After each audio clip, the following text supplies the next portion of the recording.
Okay, this is section 3.2, day 1, simplifying radicals. A perfect square is the squares of the whole numbers.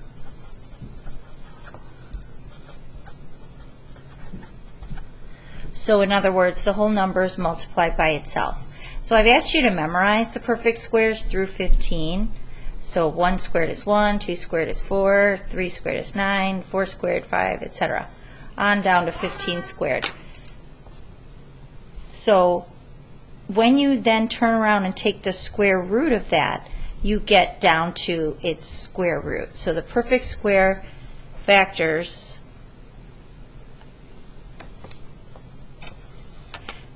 is those two numbers that multiply out to that. So you're going to learn this new sign called the square root.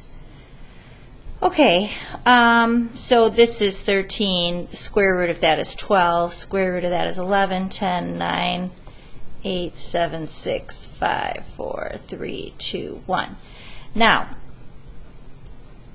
you don't have to show all this. I'm just kind of on a roll. Okay. So, a perfect cube are whole numbers multiplied by itself 3 times. So, a perfect cube is 1. So, in other words, 1 times 1 times 1 is 1. The perfect cube of 2 cubed is 8. 3 cubed is 27. 4 cubed, 64. 5 cubed, 6 cubed. You should know sort of those common ones. Cubes obviously are not as common as perfect squares.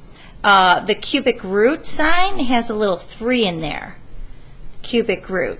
So the cubic root of 1 is 1. The cubic root of 8 is 2. The cubic root of 27 is 3, and so on. Now in the square root, there is an implied 2 here. You won't see it, but when you see just the square root, that's implied, that it's a square root. All the other roots, cubic root, 4th root, 5th root, have to have a little number in there. On your graphing calculator, the square root key is right above the squared key because they're inverse operations.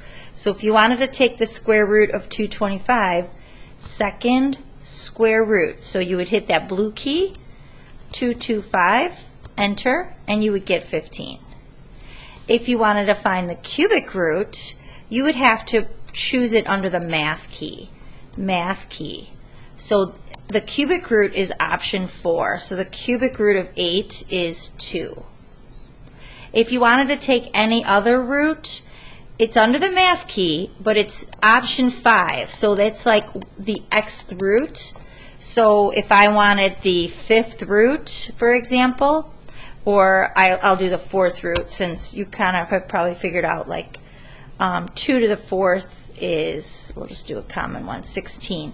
So the 4th root, I'd have to hit 4 math root of 16 to get 2. So we could go on and on and on, but these are what we're going to focus on.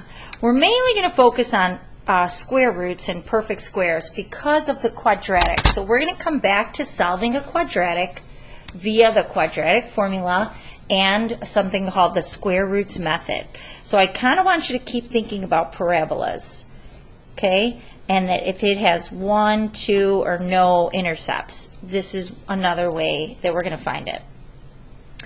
But we need to talk about radicals for a little bit first, because you have to obviously solve a radical to solve a quadratic. So the multiplication property of radicals says that I can multiply like radicals, like roots. Okay, so I can multiply square roots, cubic roots, etc. And to add or subtract them, so the multiply, the numbers underneath don't have to be the same, but to add or subtract them, they just have to be also the square root or the cubic root. To simplify radicals, we are going to factor out the greatest perfect square factor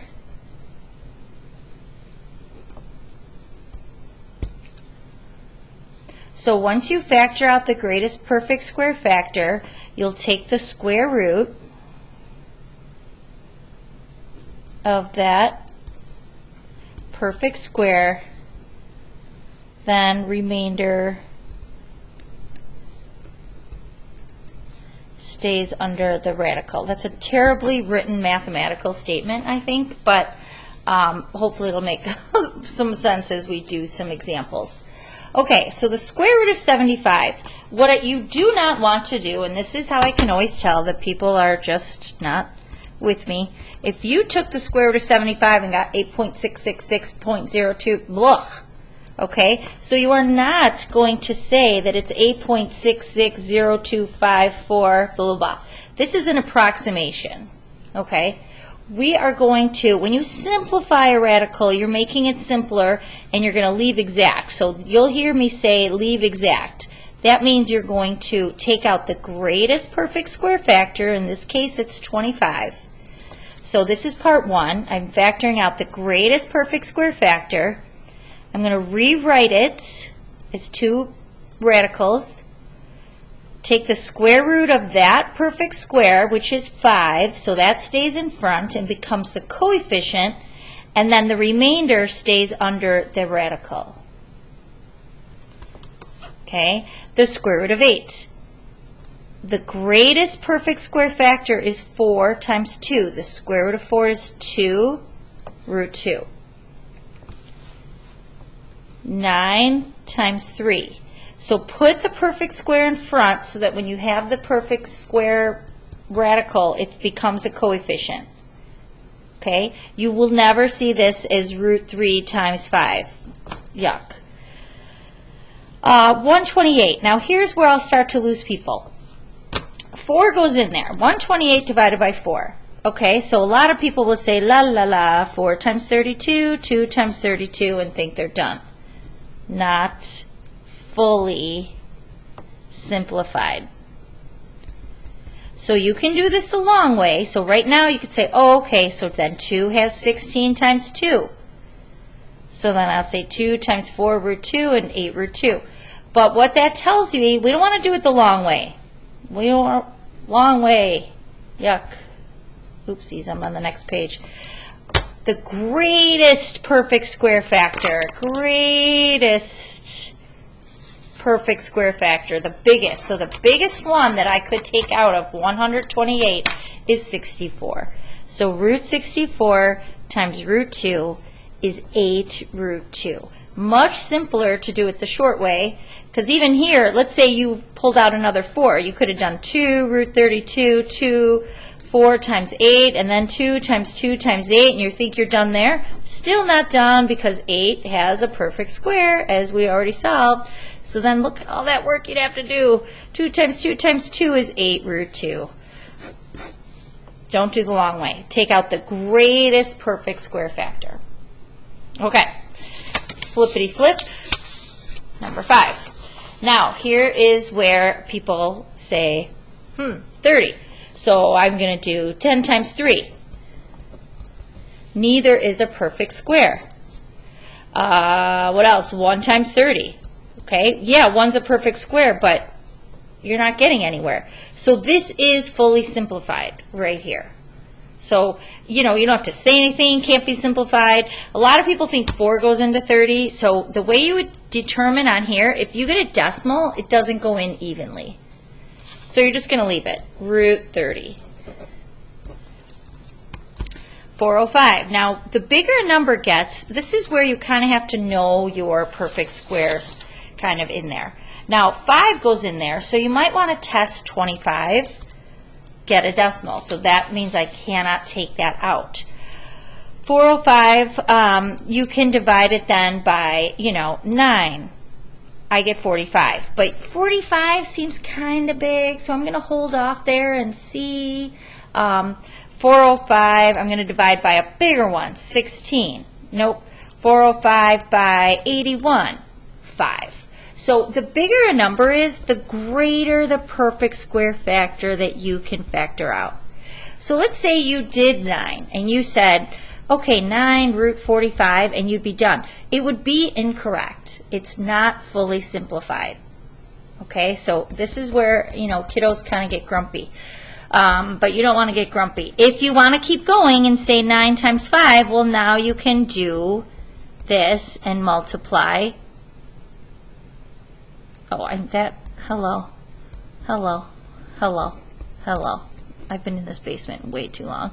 Okay, so that is the long way. Don't want to do the long way. A lot of us like to do it the quicker way.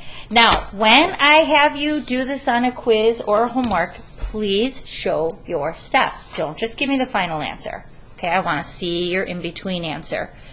Okay, now this has a coefficient out in front already. So when I break down 18 into 9 times 2, 4 times 3 root 2. Now I have to multiply these coefficients to get 12 root 2. Okay, always put your radical last. 2 root 80. Here again, I get kids that will say 8 times 10. Neither's a perfect square. They'll say, oh, 4 goes in there 20 times. Yes, it does, but it's not the greatest perfect square. 20 still has 4 times in there. So the bigger the perfect square, the bigger the perfect square factor that you can take out of there. Okay? Is it wrong? Of course it's not wrong, but it's just a lot more work. Okay? Let's see. 2 times root 16 times 5, because 16 times 5 is 80. Square root of that is 4 times 2 is that. If this is 4 times 20, this is, you'll get there. 4 times 5, why isn't that working out to be the same? I don't know, some ding-dong move I just did there, because again, I have to get out of this basement. But, okay, here's the other check you can do, is you can use this to calculate. So 2 times second square root 80, you would get this. 8 times second square root 5, you should get the same thing. So that's one way you can use your calculator to check, but do not give this as your answer. So if you say 17.88, I'm going to write ugh, because you have not been with us. Okay, now, I'm not going to do too much of a cubic root, okay, because I think I'm going to focus on square roots primarily so we can get to our quadratics. But it's worth introducing just because it's the same process. The cubic, you have to think of perfect cubes. So the cubic root of 250 can be broken up into the cubic root of 125 times the cubic root of 2. All right, so that would be 5 times the cubic root of 2. Okay, this would be the cubic root of 27 times the cubic root of 3, 3 cubic root 3. That's a lot of 3's. Cubic root of 30. There isn't going to be anything that goes in there. So 30 is sort of just going to stay again. There's no cubic root factor less than 30. These are the only perfect cubes less than 30. The cubic root of 40. Well, 8 goes in there. 8 times 5. 2 cubic root 5. All right, so I'm not going to get much bigger because I just want to introduce you to the cubes. So on notes, you're just going to stop there. And on homework tonight, you are going to do, so this is 3-2 day 1, simplifying radicals. You're going to do all of this page 13, 1 through 12. And then you can stop sort of where I just did here. You don't have to do these guys. I mean, they're not hard. They're just getting bigger than what I want to do. So you could stop at number 16. And then I want you to pick up again here and definitely solve each linear equation. Tomorrow we're going to solve quadratics. And you're going to see that it's similar. And I just want you to kind of brush off the cobwebs of junior high solving equations. All right, I will see you soon.